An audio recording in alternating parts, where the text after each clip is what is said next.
On commence par un prophète, Patrick Ouattara. C'est notre tout premier invité, mais je vous le dis déjà en seconde partie, où le deuxième invité, ce sera un professeur des universités, les professeurs Antoine Roger Le Congo. Nous parlerons de la diplomatie. La Chine, meilleur partenaire ou meilleur ami de la RDC, il viendra nous le prouver ici. Pour lui, c'est un pays sur qui nous devons miser, parce que il a toujours, c'est-à-dire le pays, la Chine, il a toujours construit des édifices que nul autre pays n'a construit en RDC. Alors, Patrick Ouattara, c'est mon premier invité, il est prophète, il est initiateur d'un groupe de prière qu'on appelle Génération des vrais adorateurs à Kinshasa. Il est venu nous parler d'une nuit de prière. Bonjour, bienvenue à vous, monsieur le prophète. Bonjour, monsieur Gaëtan, merci. Alors, merci d'être ici. Vous venez de Lubumbashi, c'est ça? De Kolwezi. De Kolwezi. Oui. Souvent, facilement, je peux confondre le Kolwezi et Lubumbashi. Excusez-moi, mais on m'avait dit que vous venez du Grand Katanga. Du Grand Katanga, et c'est là que vous œuvrez en tant qu'homme de Dieu, c'est ça? Effectivement. Vous faites quoi exactement là-bas? Ok, là-bas, nous sommes là en train de travailler pour Dieu. En fait, nous sommes le ministère Génération de vrais adorateurs, comme vous venez de dire. Je vais en sigle. Et bon, nous avons commencé ici à Kinshasa et puis à un moment, Dieu nous a amenés dans l'espace. Ça a commencé ici à Kinshasa. Mais vous êtes d'où? Vous êtes d'ici ou de... Je suis de Kinshasa. Okay. Je suis de Kinshasa. Vous avez la forme un peu des Katangais. Pas des Katangais, c'est de mes frères. Donc... Quand vous dites de mes frères, simplement. Ouais. La voix aussi a changé, c'est ça. C'est le Swahili, hein? Un peu, oui. Un peu celui qui a changé la voix. Oui, un peu, oui. Okay. Donc, c'est ça. Et de là, c'est là où nous sommes en train d'évoluer. Actuellement, il y a aussi l'extension de ministère à Lubumbashi. Ouais. Et maintenant, c'est à Kolwezi, là où nous sommes, parce que c'est là où moi-même C'est votre ministère à vous? Ouais, c'est moi qui ai le visionnaire. Vous chantez, c'est ça? Quand vous dites génération des vrais adorateurs, c'est adorateur parce que vous chantez ou adorateur parce que tout chrétien est appelé à être adorateur? Effectivement, pas parce que je chante, mais parce que tout un chrétien, c'est un adorateur. Ah d'accord, comme donc, Jésus l'a dit. Moi, je ne chante pas, je n'ai pas une belle voix pour chanter, en fait. Okay. Mais il y a les gens qui sont avec moi, ils chantent et tout là. Mais nous sommes un ministère, donc là où les gens viennent pour se rassembler afin de lever le nom du Seigneur. Voilà pourquoi le nom du ministère, c'est Génération de vrais adorateurs. Alors, c'est qui un vrai adorateur? Est-ce que naturellement, tout chrétien est forcément un vrai adorateur ou on le devient?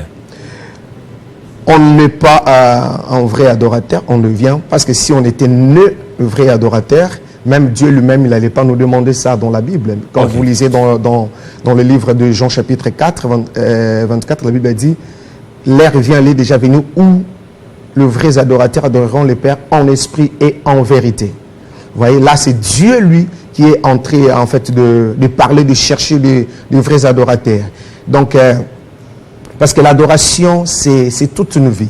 Vous voyez, ce n'est pas seulement l'art de chanter ou de quoi, mais toute une vie, c'est une adoration. Pour un chrétien qui a reçu Christ et qui croit au Seigneur, il sait que non, première étape de ma vie, c'est premièrement de lever le nom de Jésus au-dessus de toutes choses. Donc voilà pourquoi Dieu nous a donné cette vision de rassembler les gens afin de commencer à élever son nom au-dessus de tout nom. Vous savez, chaque chose a un nom. Mais le nom, la Bible dit, le nom de Jésus est élevé au-dessus de tout nom. Donc, nous avons cette mission-là de lever le nom de Jésus au-dessus de toutes choses, même au-dessus de la maladie, des problèmes. On croit que le nom de Jésus peut tout faire et le nom de Jésus est capable de prendre le dessus de toutes choses dans la vie de quelqu'un. Jésus est capable de prendre quelqu'un dans la pauvreté, dans l'indigence et le faire asseoir dans la table des rois. Le roi, effectivement. Et dans votre église, l'accent est mis sur quoi, particulièrement l'adoration, c'est ça? Ouais. Oui, l'accent est mis sur l'adoration. Donc cela veut dire élever tout ce que nous sommes en train de faire, que ce soit pour la gloire de Dieu, que ce soit la chose qui va élever le nom de Dieu au-dessus de toutes choses. Donc tout ce que nous allons faire. Alors ce matin, vous êtes venu nous parler d'une nuit de prière que vous avez appelée une nuit de bataille spirituelle et prophétique. Qu'est-ce que c'est une nuit de bataille spirituelle, de prière où on acclame à tout moment ou comment? Ok, merci beaucoup pour la question. Quand on parle d'une nuit de bataille spirituelle, on est en train de faire allusion de la vie d'une personne. Parce que la Bible est en train de dire, Dieu nous a dit, on vous fera la guerre, mais on ne vous vaincra pas. quand on parle d'une guerre, on parle d'une bataille. Donc un combat entre deux camps et deux personnes. Et quand nous avons dénommé en fait cette nuit une nuit de bataille spirituelle, donc on sous-entend que tout un chacun a des combats qui est lié dans la spiritualité. Ce sont des combats spirituels. Vous voyez, il faut premièrement vaincre ces combats-là spirituels pour que tu arrives maintenant à entrer dans l'accomplissement en fait des promesses de Dieu et dans la destinée que Dieu a déjà préparée pour vous. C'est une nuit où nous allons venir afin de prier. Quand on parle d'une nuit de bataille, ce n'est pas qu'on va venir là-bas, on commence à se battre comme ça avec des armes blanches et tout là. Mais on a vu dans certaines églises, hein, on dit jamais, allez, sorte, soulève ta chaise. Ouais, vraiment. C'est de lancer. Les démons de la famille, ils vont être enterrés. Bon. Ça dépend de l'enseignement qu'on les donne.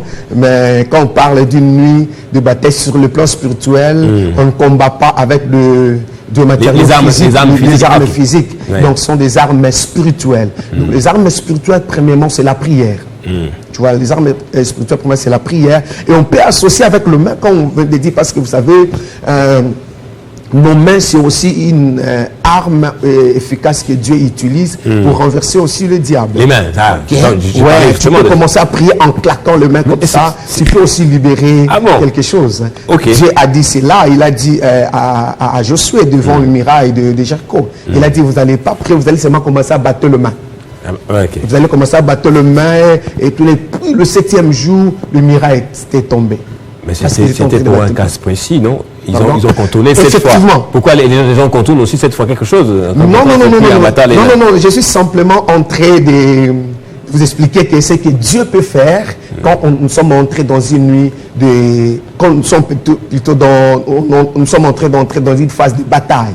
Tu vois, Dieu peut utiliser certains facteurs de la vie ou bien certaines armes. Certains gestes sont des gestes de foi aussi, ça. Bon, ça peut susciter des choses. Dans la vie chrétienne, des gestes aussi comptent parce qu'il y a des gestes prophétiques. Okay. Vous pouvez être assis et vous êtes en train de prier, vous sentez à vous mettez debout. Dès que vous mettez debout, et directement Dieu peut-être il fait quelque chose. Ça actionne quelque chose. Ouais, le geste est aussi dans la présence de Dieu compte. Mais nous ne sommes pas en train de mettre l'accent sur ça, mais nous sommes en train de mettre l'accent beaucoup plus sur la prière. Tu vois? Voilà pourquoi nous avons dénommé cela une nuit de bataille spirituelle. Donc nous allons venir combattre spirituellement afin que cette bataille spirituelle nous emporte aussi la victoire physique. Et c'est pour ça que nous allons ajouter aussi une nuit de bataille spirituelle et prophétique. Alors justement, vous avez expliqué la dimension spirituelle, c'est-à-dire on va prier pour pouvoir justement vaincre spirituellement les ennemis, les forces ténébreuses. Et la prophétie, qu'est-ce que ça vient faire? D'accord, merci beaucoup. Vous savez, la Bible est en train de dire un peuple sans révélation, c'est un peuple sans frein. Dans la vie d'une personne, la partie prophétique a très important. Parce que vous pouvez prier, après avoir prié, vous avez besoin d'entendre aussi ce que Dieu vous a dit par rapport à la prière que vous avez faite. Qu'est-ce que Dieu vous a dit? Quelles sont les directives que Dieu vous a données? Parce que vous pouvez prier et après vous partez. Et mais tu ne sais pas qu'est-ce qui va arriver ensuite. Tu vois? C'est pas tout le monde que Dieu peut-être a donné ces dons-là, d'être là pour peut-être prophétiser et tout là. Tu vois, parce qu'il y a beaucoup de dons. Donc, quand on dit une nuit de prière spirituelle et prophétique, donc cela veut dire nous allons prier Dieu. Après, nous allons aussi demander à ce que Dieu nous parle. Nous révèle les choses. Effectivement. Que Dieu nous parle, que Dieu nous guide, qui nous oriente, qui nous révèle des choses qui sont cachées. La Bible a dit, Dieu a dit dans sa parole, invoque-moi, dans le livre de Jérémie 33, je vous répondrai, je vous annoncerai des choses cachées que vous ne connaissez pas. Bon, il faut premièrement invoquer Dieu, c'est la prière. Et quand vous allez finir d'invoquer Dieu, c'est alors que Dieu, il va vous révéler des choses qui sont cachées. C'est la prophétie. C'est la prophétie. Ah, d'accord. Et pour la dimension bataille, puisqu'on va en bataille avec une armée. Alors, une armée, c'est-à-dire comme les FARDC, et vous avez constitué votre armée. Ce sont les pasteurs et les prophètes qui vont vous accompagner ce jour-là, dans la nuit de bataille spirituelle et prophétie. Vous pouvez nous en parler justement, de ces gens qui vont vous accompagner, qui vont intervenir durant cette nuit-là. Ok, merci beaucoup. Ce qui est sûr que c'est une nuit où Dieu il va nous faire du bien, parce qu'on sera béni par beaucoup des hommes de Dieu. Oui, j'ai vu au moins 4 et 2 pasteurs de prophètes aussi. Oui, il y a même encore d'autres qui sont là, mais peut-être ils ne sont pas dans cette affiche. Ah, d'accord. Mais ils seront là. On sera avec le prophète Christian de Kinshasa, le pasteur. C'est le général alors. Si c'est une armée, lui, il y a des généraux, il y a des commandants. Vous, c'est les commandants en chef. Oh, car Seigneur. Donc, avec le prophète Christian de Christian Kabongo, le pasteur Armel Matadi, le prophète Moïse Kabala. Il y a une dame aussi. Oui, il y a une dame, pasteur Laurette. Okay. Elle sera là aussi. Il y a aussi d'autres personnes qui sont aussi des chantres qui seront là, ils vont chanter. Comme on sera avec le frère Glody Mwaka, la sœur Yasmine Simba. Et puis il y a encore des hommes de Dieu, le prophète Gaël et l'homme de Dieu aussi Michael Mania. En fait, il y aura toute une armée, comme on veut dire, toute une armée. Nous allons construire toute une armée afin d'entrer dans cette bataille et remporter la victoire dans les camps du diable. Alors, pour un Quinois qui nous suit en ce moment, je vous dévance déjà, je sais que ça va se passer à Lalou, à Ngaliema. Vous allez nous préciser le lieu exact. Effectivement. Pourquoi est-ce qu'on doit venir vous rejoindre, participer à cette nuit de prière? Bien, nous sommes en train d'inviter les gens de venir participer dans ce programme de prière, non seulement pour nous faire plaire nous, mais nous sommes en train d'inviter les gens afin que tout le monde qu'ils viennent prier. Pourquoi? Parce que nous croyons que Dieu, il a réservé une visitation pour son peuple cette nuit-là. Voilà pourquoi nous sommes en train d'inviter les gens de venir nombrer. De venir nombrer cette nuit-là. C'est seulement une nuit, mais Dieu, il peut changer la vie de quelqu'un. Ouais. Alors, quand vous dites c'est une nuit, c'est véritablement une nuit. Ça va commencer de 21h à 5h du matin. Donc, une nuit non-stop de prière, de prophétie et d'adoration. Effectivement. Okay. Donc, une nuit non-stop. Donc, nous allons commencer de 21h30 jusqu'à 5h. Donc, nous serons là en train de prier, élever le Seigneur. Pourquoi pas aussi écouter Dieu par la prophétie. Donc, et par la parole, bien sûr, surtout la parole, c'est la prophétie par excellence. Justement. Donc, c'est un peu ça. C'est pour quand déjà? C'est pour ce vendredi déjà, le vendredi 23 août. La nuit va se passer, qu'on veut dire, c'est à Delvaux, en Ngaliema plutôt, commune de Ngaliema, quartier Punda, Delvaux, sur la route Lalou. De partout où les gens peuvent être, qu'ils prennent seulement le transport qui peuvent l'amener vers Delvaux plutôt. Dès qu'ils arrivent à Delvaux, ils descendent seulement sur l'arrêt Lalou. Dès qu'ils descendent sur l'arrêt Lalou, Lalou balcon. Oui, dans le balcon de China en face. Donc dès qu'ils sont sur l'arrêt Lalou, en face là, il y a un balcon qui est là, on appelle ça balcon des Chinois. Je ne connais même pas, mais j'en parle souvent comme ça. Vraiment, merci beaucoup, ça se voit que non, vous avez vraiment... j'ai tout le temps de me renseigner sur ça. Donc c'est ça, on sera là. Et ce n'est pas l'endroit où les gens peuvent se perdre. Il y a aussi les numéros là-bas, si quelqu'un se perd, ils peuvent seulement appeler. Donnez-nous le numéro, il n'y a pas de problème. Alors il y a une affiche pour ça aussi, Jocelyn, si techniquement c'est possible, on va nous la balancer alors que vous nous donniez les derniers renseignements, les numéros de contact. D'accord. Ok, ils peuvent nous contacter par le numéro plutôt 082 12 38 117. C'est 082 12 38 117 ou 097 775 et puis 48. Donc 097 775 et puis 48. Voilà les numéros que les gens peuvent nous contacter.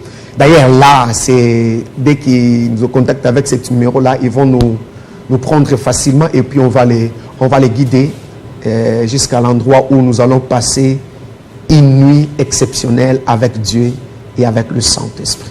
Merci beaucoup, prophète Patrick Ouatta. Vraiment, c'est à moi de vous remercier, M. Gaëtan. Merci pour cet entretien, c'était extraordinaire, c'était merveilleux. Je suis vraiment béni et vraiment que le Seigneur vous bénisse abondamment. Amen. Et j'ai pris que beaucoup de chrétiens et de non-chrétiens, des gens qui sont assoiffés, qui sont à la recherche de Dieu, puissent venir être guidés par le Seigneur jusqu'à cette nuit de prière. Amen. Merci beaucoup. Merci beaucoup. Merci. Alors on va marquer une autre pause. Le temps pour nous d'avoir ici le professeur, comme je le disais, Antoine Roger Le Congo. Il est professeur des universités, chef du département des relations internationales à l'université président Joseph Kasavubu, ici dans le Congo central, l'université quand même méconnue, je dois l'avouer, mais qui fête déjà ses 25 ans d'existence. On va parler avec lui de la diplomatie. La Chine, meilleur partenaire de la RDC, qu'est-ce à dire en tout cas, pourquoi, comment, quels avantages avons-nous de pouvoir maintenir cette relation avec les Chinois, et puis de l'anniversaire de cette grande université. Restez avec nous, madame, monsieur, le temps pour nous, que le professeur arrive, coincé un tout petit peu par les embouteillages quelque part à Kinshasa.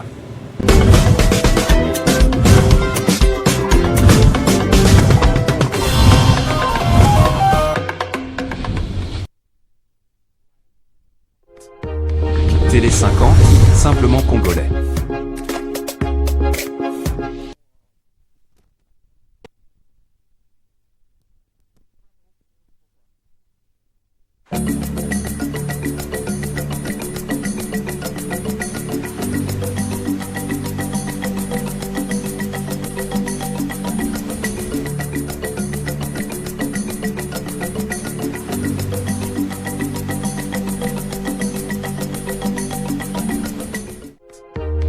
Télé 50, simplement congolais.